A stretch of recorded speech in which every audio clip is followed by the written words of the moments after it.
来，乡亲继续来看这件，这是也未正式甲注疫苗有相关。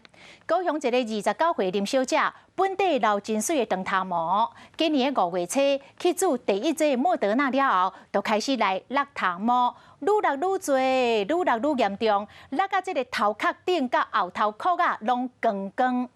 但是医生嘛无法度判定是毋是甲注预防射有关系，这是互林小姐真苦恼。不过嘛有其他医师来认为，注疫苗了后，若甲本身的体质互相来排斥，确实是有可能会来造成着大量落头毛的不良的反应。 后面落发落得很严重。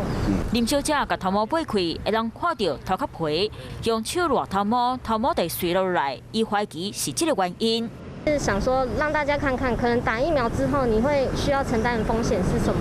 林小姐真注重外表，有时阵可以做6块 model， 不过自从为5月测试做完第一剂莫德纳预防射，头长就开始落，愈落愈多，含电风都唔敢吹，叫是压力太大，或者是着癌，惊赶紧去找医生。我医师只有诊断说是圆形秃。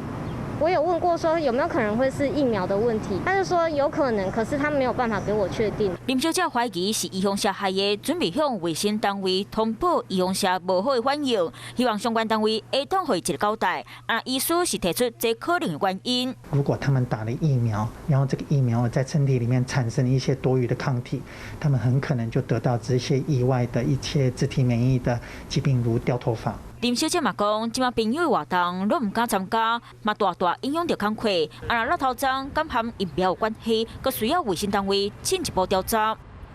Hello， 大家好，我是乃瑜，要教给大家2个任务。第一个，华视新闻的脸书专页，你按赞了吗？